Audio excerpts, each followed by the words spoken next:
Welcome to the Retail Media Insights podcast series, where we will take a deep dive into the fast changing retail media ecosystem. Together, we will delve into new technologies, innovative strategies, and essential mental models that will make us smarter about this space. We will hear perspectives from retail ad tech companies, retail media networks, and advertisers. I'm your host, Keshav, and you can follow my perspectives on retail media through my Retail Media Insights newsletter. My guest for this episode is Ben Foulkes. Ben is a commercial director at Epsilon, which is part of the Publicis Group. He's worked across publishing, adtech, and martech for the past 10 years. In this episode, we delve into Ben's background and his favorite topic of ad saturation, Epsilon's proposition, and where it fits in the advertising ecosystem. Activation channels offered by Epsilon, audience building models and capabilities, ID-based targeting and Epsilon's ID solution, and a whole lot more.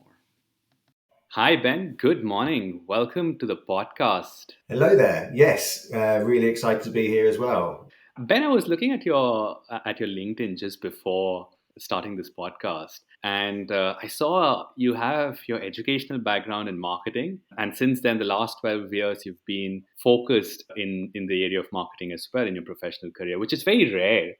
Did you plan for it? And if so, what drove your interest in this topic so early on? So I think as a child, just watched far too much TV. I think that's where it all started and kind of got a bit obsessed with TV advertising and really wanted to get into that area. So I definitely picked my degree thinking that was where I was going to go. Unfortunately, hit a bit of a wall in terms of realizing that maybe I lacked some of the creative bones required to make it into that part of the industry. But obviously, as part of that, learned a lot more about marketing. Got a bit obsessed with Sir Terry Leahy during my degree, so Tesco's fame. Really kind of interested around kind of what made people tick, how to change behavior, all that kind of side of marketing. A bit of a people person, obviously now fallen into sales, but get to do both of what I like. So both the marketing side and then also the sales side. If I had to trust you completely at the impact of TV in your career trajectory, I feel that's a very good case in point given CTV is all over the space right now. It seems like it's not just consumers, but it can also affect people's choices. Over the years, I've seen one of your pet topics is around ad saturation, which is how many ads is too much. Can you briefly tell me how this topic captured your interest? And maybe perhaps a summary of your views on this topic. I think you'll find many cynics when it comes to programmatic and digital advertising. Ad saturation is just kind of one of those things. So when people think about offsite, most people's thoughts go immediately to retargeting, right? And everyone's got the story of the shoe that follows them around the internet. We're big advocates of an open internet. We think that part of that is being able to target and show someone the most relevant advert on the internet. I think when you look at ad saturation or you look at poor programmatic practices, I think unfortunately that is one of the biggest risks to customer and consumer sentiment about how they receive their advertising. And is it more to do with showing the same ad to the same customer more than X number of times? I think so. It's not the right advert. It's not understanding the frequency with which you're showing one person. So I heard horror stories of people seeing the same ad 30, 40, 50 times. I think the issue for a lot of brands and retailers, which hasn't been fixed, is we know what drives a sale. We don't necessarily always know the reverse of that. So yes, doing that might have made someone click and buy, but don't realize that the other 9 people now hate you. So I think that's something that digital's found quite difficult to kind of fix for.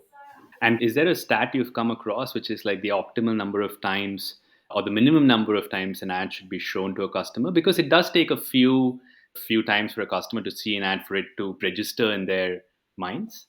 I mean, lots. I went down the rabbit hole on this. Realistically, it will change per person. It will change based on where that person is in the funnel, their propensity to buy from you already. There are so many different variables that you need to factor in to create the perfect frequency. Realistically, on a monthly basis, anything below 8 online I just don't think is going to be making any difference to someone buying what you're selling. Yeah, I think it was a PNG study, and I think they'd come up with a similar number, which is at least 7 to 8 times to start getting a customer recognize the advert you're running. I mean, your big problem with your frequency when you then go to your offsite advertising is okay, 7 to 8 is a great frequency, but you're on your laptop here, you're then on your phone, maybe you have a tablet. And so when we try and create that frequency at 7 or 8, the larger our frequency cap is, if we don't have a cross device, and we talk about this with identity, if we don't have a cross device way of capping that, then it become very expensive and very wasteful for businesses. So sometimes you go, oh, I should be safer by only having a frequency of 2 because I think this. Or if you get a cross device connection between all those different devices, then you can be much more controlled in terms of your unique frequency. Yeah, and across channel as well, right? That's kind of not possible today, but you'd also want to cap across walled gardens, open internet, etc. Epsilon markets itself as the leader in outcome based marketing. What does that actually mean? And what are the solutions you then provide to achieve that outcome based marketing? Yeah, people tend to have quite a difficult time of like slotting in Epsilon, like where it fits. We kind of see ourselves a little bit like mad tech. So you've got your martech landscape and you've got your ad tech landscape. Both those Lumascapes are terrifying. When you look at your martech landscape, you've got what you're trying to fix there. You've first party data, customer data platforms. I think we can talk a little bit maybe about clean rooms a bit later as well, but very expensive upfront investments quite often, with the hope that by improving what you know about a customer or improving your first party data, what you're already doing becomes a bit more effective, right? So it's kind of like a leap of faith there. And quite often we have lots of conversations with people who have now got about 4 or 5 CDPs because one didn't do the thing they wanted it to, they had to buy another one. So a lot of cost there. When you get into ad tech, Lumascape is super complicated and you have lots of different, what we call kind of point solutions that kind of fix ultimately one thing, right? Which is how do I get the right message to the right person? Unfortunately, within ad tech, you've now got about 100 different companies that take different parts of that journey and specialize in them, which means ultimately a lack of accountability for the overall outcome, right? So it's like, oh, my job is I'm really good at onboarding data and connecting it to an ID. And then one person could be like, oh, I'm really good at connecting to media and scale. And then you've got some who are really good at personalizing a creative, right? But neither one of those are accountable for the chain of events. They focus in one. So when we talk about being outcome based, it's that we take ownership of the overall end to end stack of, okay, most of the clients we work with are looking at how do they use or make sense of or enrich or improve their first party data assets, but all with an end goal in mind. Each of our different solutions is built with that in mind to help go on that journey with a customer and deliver the outcome. So the solutions that we have are our digital media solution, which takes first party data, connects it to media, and then drives performance. From that, you've got on-site personalization, so understanding what's going on your own website, helping you build different kind of user journey or paths, or understand your exit intent and things like that.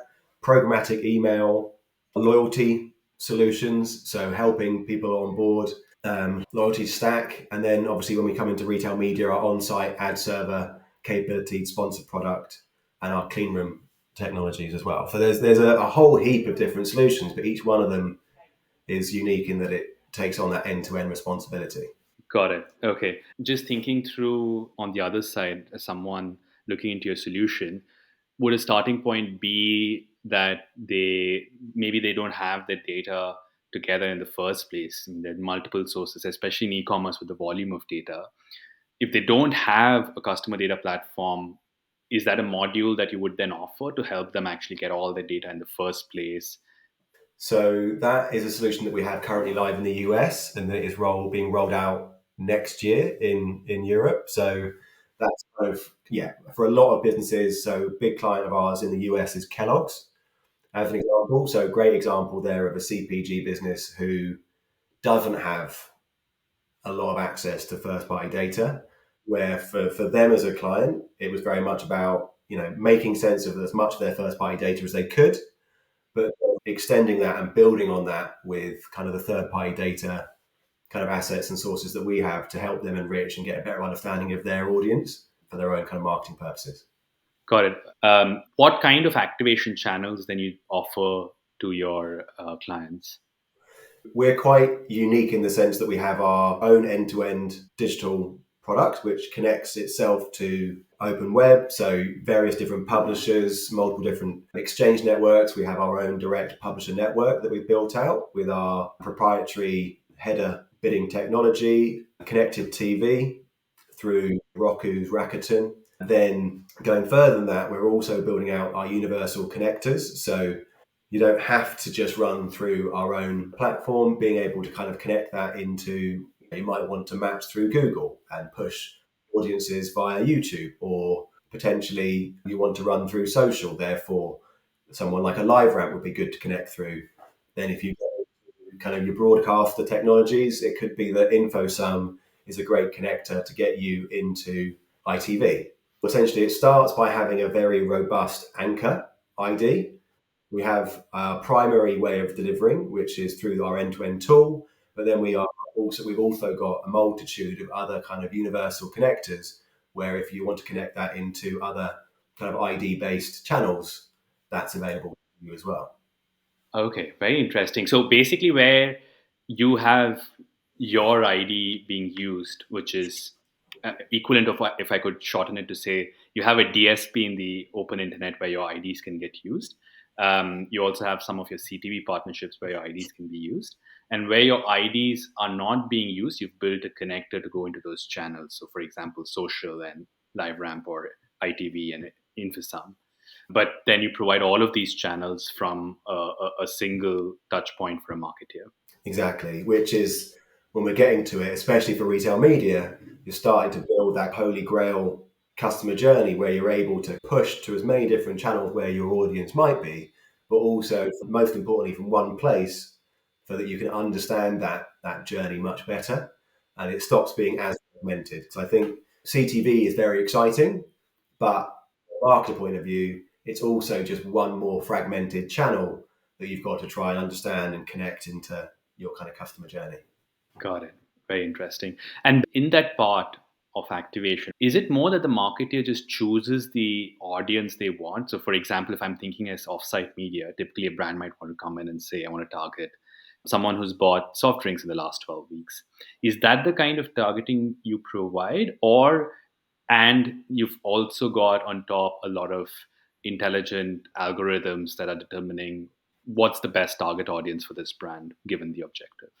Yeah, so mixture of both, right? So in our platform, if a business wants to prescribe an audience and then just use our platform to push that audience, that's fine by us. But where a lot of retailers are finding a lot of value is that for 10, 15 years, we've been training different models to deliver various outcomes, right? So, for example, let's look at a basic outcome of retargeting.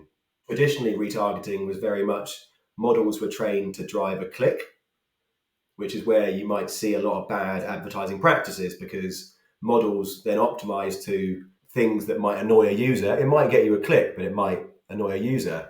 What we train our models to look at A/B testing of audiences to understand what is driving incremental performance for a business. And if you imagine that model's been working on that for 10, 15 years, that's quite a valuable model to use if a business wants to drive incremental sales. When it comes to retail media, we've built models that are designed to optimize towards specific SKUs. So if a brand has a particular product that they've launched, being able to go, right, this is the product I want, and then actually use our models to understand the most relevant audience to target and run an activity against, right? So that means that the business gets better sales back, the brand gets more targeted advertising against that SKU, and ultimately also customers receive more relevant advertising. Yeah. It's exciting that you also offer the way of not having to choose the audience, but let your model determine who the relevant audience is. I think that's got to be done on a case by case basis, and then you let the brand choose. If you can prove that by running against your models, you can drive them better performance, that's going to save both parties a lot of time in the long run. Yeah. Before I go forward, I want to ask you two areas where certainly I am a bit less clear and love to understand more. You mentioned about data clean rooms and you mentioned a bit about loyalty solutions. So, for data clean rooms, in terms of your solutions, how much of overlap do you have with other data clean room providers and where do you differ? I think what's interesting there is clean rooms currently have come to mean so many different things. So I'll be lying to say there wasn't overlap, because it feels like clean rooms seem to overlap with so many things now. So our main use case is activation, right? It's taking first party data and activating it. So the most common way that we would overlap with clean rooms, if you're using a clean room to connect to publishers or to reach or scale. Yeah, got it. Just purely from a clean room perspective, do you end up facilitating data collaboration between two parties just as as a use case where it's maybe just for insights, but two parties want to put the data together and figure out insights from each other's data? Do you do that as a standalone use case? So that for us is a phase 2, phase 3 bit of technology that we have. Some of our more aggressive retail media clients in the US are using our clean room capabilities. In the UK, it's something that we're talking about, but we're not. I'm not sure how many retailers are there yet in terms of fully going down the road of data collaboration and mixing up their data with other brands. Yeah. And then the second thing I'm going to ask you is, can you just explain what your loyalty solution does? So we provide a loyalty technology, so full enterprise loyalty stack. So all the parts of understanding, onboarding the data, making sense of the data, keeping track of points, connecting it to all the different point of sale elements. So we have those bones. We also have a good loyalty S&I side of the business. It's Sorry, say a bit more about what SNI is.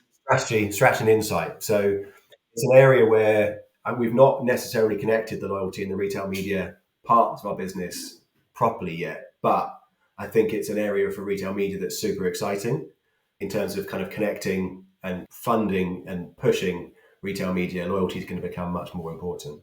Got it. Understood.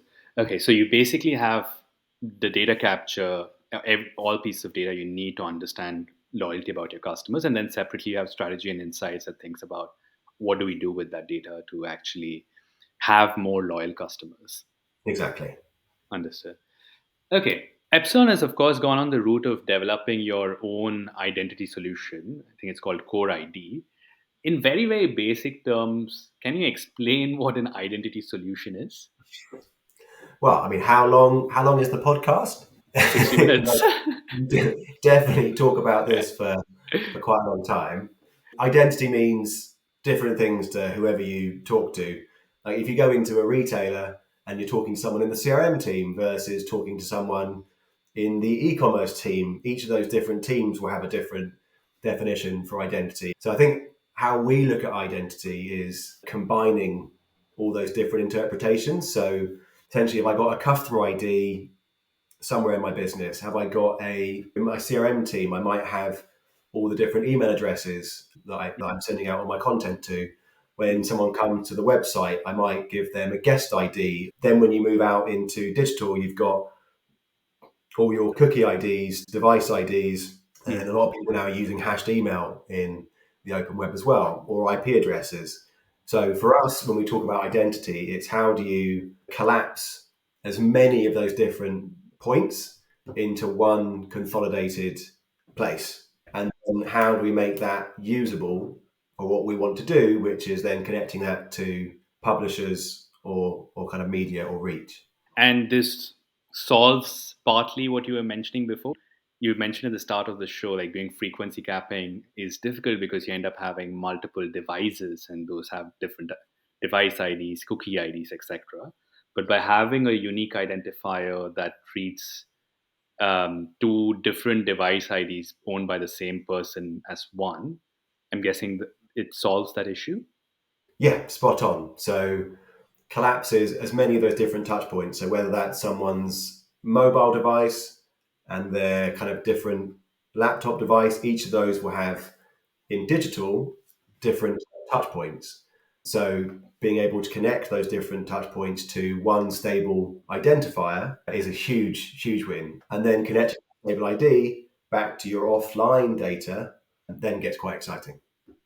Understood. How does this ID based targeting work in practice? I feel like I can't ask someone better this question because I did read your brief on LinkedIn, and you say you're the expert in ID led targeting. So just tell us a bit, how does this work in practice? So how has the kind of open internet, how has targeting worked historically, right? So I don't know how much everyone who's listening to the podcast will have got into the weeds of third-party cookies and how the programmatic landscape works. But ultimately, if you've got a retargeting partner on your website currently, what they'll be doing is when someone comes to your website, they'll be dropping a cookie on that individual. They will also, at the same time, be syncing that cookie with their exchange partners, or if they've got their own publisher network, they'll be syncing it with cookie IDs that they have so that they have a join, right? So they can say that person A here is person B over here. So that's kind of how the open internet retargeting has worked. And the common denominator here is the information that comes from the third party cookie. Correct. The third party cookie right there is your join. That's how you're bridging the gap between the two. Now, as we know, third party cookies are going away. So essentially, there's two parts of what an ID solution should be doing. So an ID solution should be bridging the gap there between what's being missed out by a third party cookie.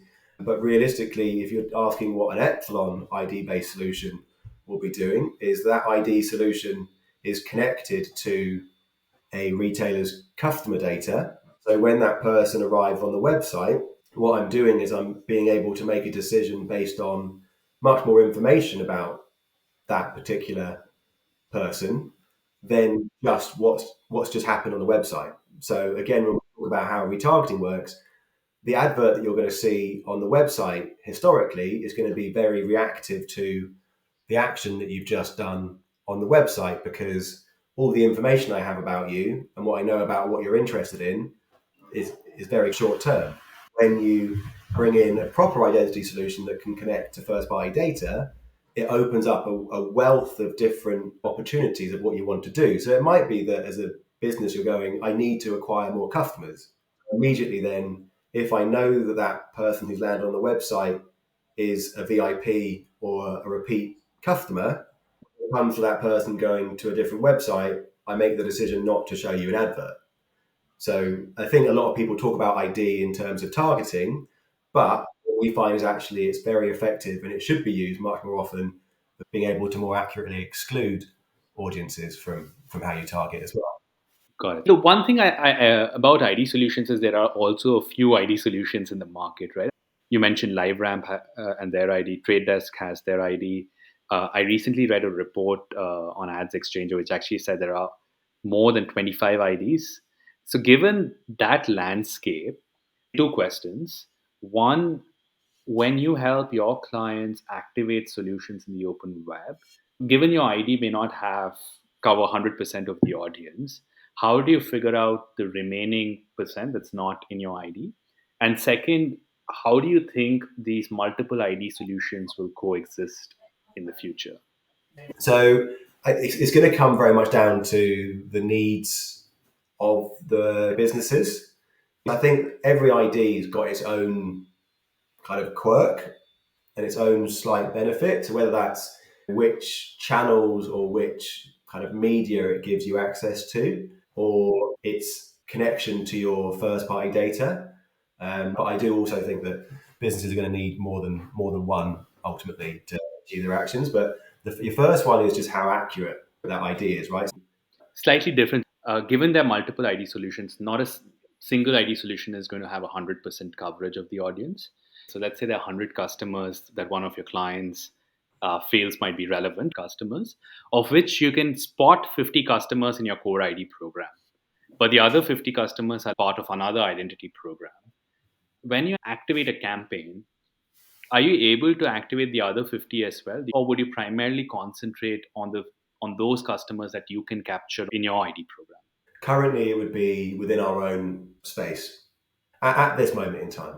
Again, that's where our differentiator is that compared to the other ID solutions, as it stands, we have the highest connection into reach. Yeah, understood. From a retailer perspective, what kind of data they actually need to send to you to start a partnership? Awesome. When it comes to off-site media, what we're looking to do is try and understand when's the right time to speak to someone, what's the most relevant thing to show them, how often, all those kind of different data points of what creates the value. What that means is getting customer file data, transactional file data, shopper data, any particular attributes that a person knows about them, and then combining that with the kind of online behavioral data that you can capture from a website.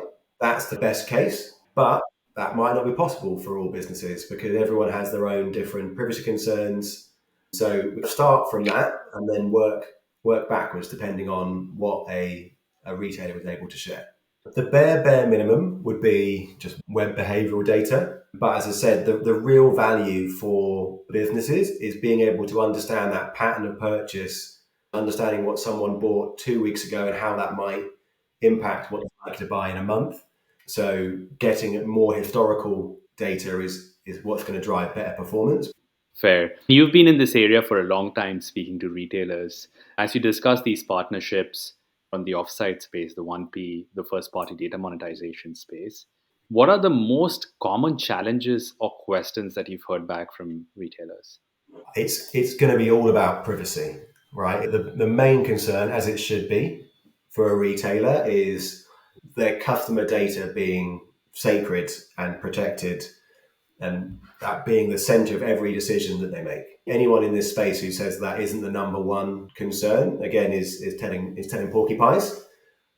It's a complicated space, right?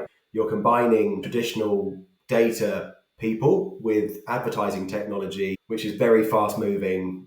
You're blurring and blending two almost different art forms, which means that there's a lot of miscommunication and different language that doesn't necessarily make sense from one person to another. So just being able to kind of articulate what's happening is a big one. I think the other thing for businesses when they're looking into data monetization is that it means going off-site, which is a lower margin activation, right? So the work that goes into doing it properly, how do you justify that in a business? How do you forecast the potential returns? And then how do you use that to secure the resource to set yourself up properly?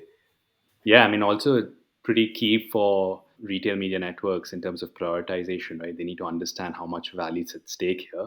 And you're absolutely right. It's a bit more difficult to forecast the potential budgets and upside you can get on offsite than what retailers have so far been doing on site. But it's picking up a lot. Surely there's a lot of value in it. Looking ahead, the one change you wish would happen in the retail media industry specifically. Well, can I have two? Yeah, go for it. Number one is it's just so performance focused. We haven't learned from mistakes of digital past. There's so much that we can be doing with retail media. 80% of retail media spend online is sponsored product, right? So we've 100% gone straight down what we did with digital. It's become very performance based.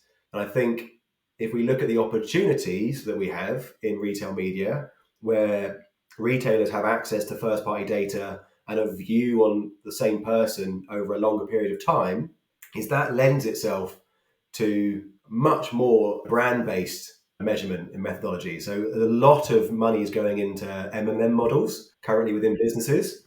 Retailers have access to a long lifespan of an audience where brands can understand what they're doing to change behavior in their audiences, which again are much more brand-based insights versus performance-based insights.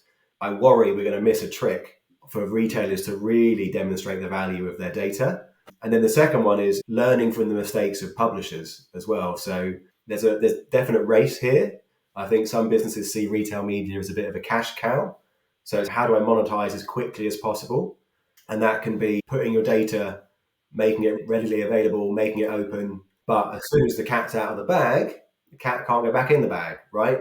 So I think a bit more patience needs to be shown for retailers to properly understand the value of the nest egg they're sitting on and make sure that they go through the right steps to maximize the value of the data asset versus racing to the finish line and potentially then in 2-3 years trying to undo some of the things they might have done. Wonderful. Ben, thank you so much for sharing these insights and for patiently answering some of the very detailed questions. Thank you so much. Thanks for having me.